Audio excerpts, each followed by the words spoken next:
Well, I served, as you said, in Gangnam. That's a pretty famous place, especially here in the States with the song Gangnam Style that came out.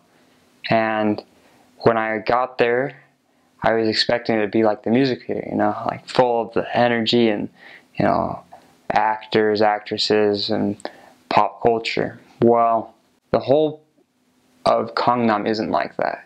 It's maybe 2 or 3 streets that are all really close together, and it's like a big shopping area. Very tourist centered, and so it was interesting to see that what I had previously thought about Gangnam was wrong, and that it was so much more diverse. And Korea has tons of hills, and they're not like rolling hills. They're steep, and all your roads are on these really steep hills. And invest in a good pair of shoes, because you will walk a lot. Some cool things: there was a tunnel in Gangnam that between the hours of 10 till 4 or 5 in the morning, you could go and spray paint. I never got to go, of course, but so we'd go there every once in a while, on a P day, and we were walking by. We're like, let's just stop by here, because as a missionary, you want to work as hard as you can, but you do have to be able to say, okay, we need to take a breather for 5 minutes while we gather our thoughts, and then say, okay, we're going here. So we would walk down this tunnel and see all these cool artwork, different graffiti that people had done. It would always put a smile on our face, and we're like, oh, all right, let's go find these people. So that was a cool area. I was there during the summertime, and Korea is very humid. You walk outside, and at least for me, I had bullets of sweat coming down almost instantly. And I wasn't there during winter. Winter, I was in some other areas, and that's pretty bitter cold. I've had a smile frozen to my face before with a companion. We were both walking around, and the wind was so bad that we had red faces and just smiles stuck to our face. And he goes, man, your smile is the only thing keeping me smiling. And I said, well, I can't move. So the weather's very extreme. Most of the people in Gangnam are business people. I know you've probably heard of LG. So I talked with one of my companions. We taught a guy who was so he was like right under the vice president. So you had the CEO president of LG, and then you had the vice president, and then you had this guy who lived in Gangnam. And we met with him 3 times, and we didn't get very far with him, but we learned a lot more about the culture of Gangnam from him, because he said, the people here, they aren't too worried about money. They're very busy. He said, if you want to meet with people, which is funny, because he said he didn't really want to help us, but he would help us on our life goals and path if we wanted. And I was like, oh, in 2 years, let me talk to you. But he explained that people are always busy, and they're really not. They have all these open areas. They just don't want to schedule them.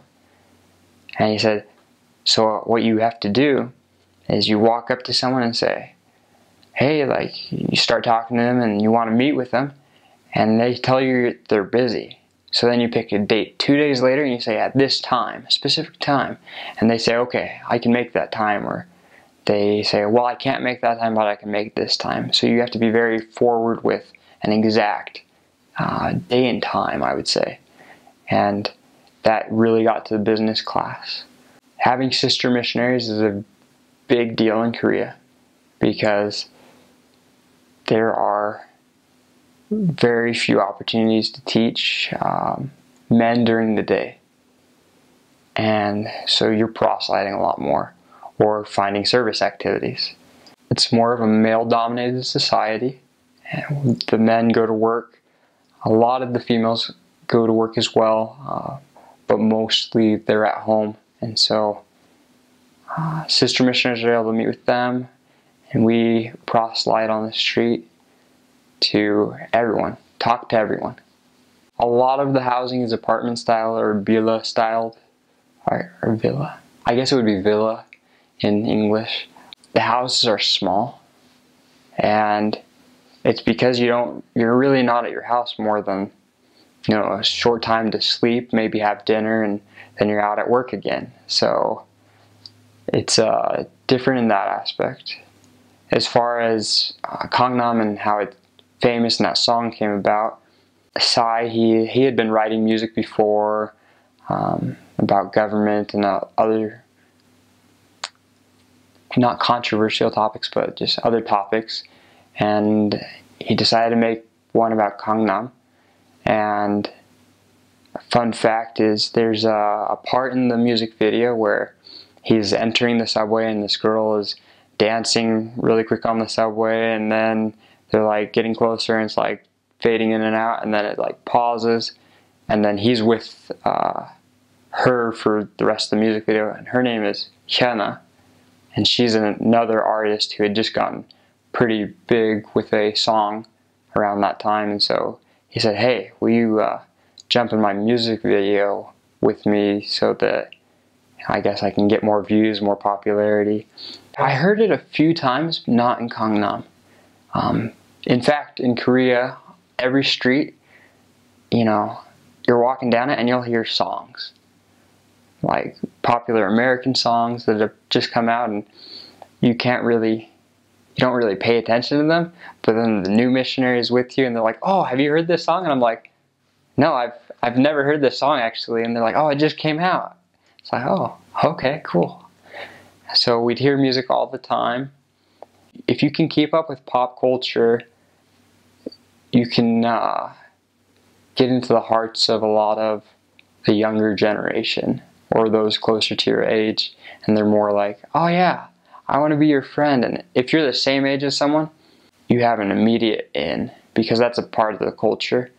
You have this society where if you're the same age, you're 동갑, your same group, and you're automatically friends. But if someone's older than you, you don't call them your friend, you call them your older brother or older sister, and if they're younger than you, they call you that. So it's not that you can't be friends, it's just they consider friends same age.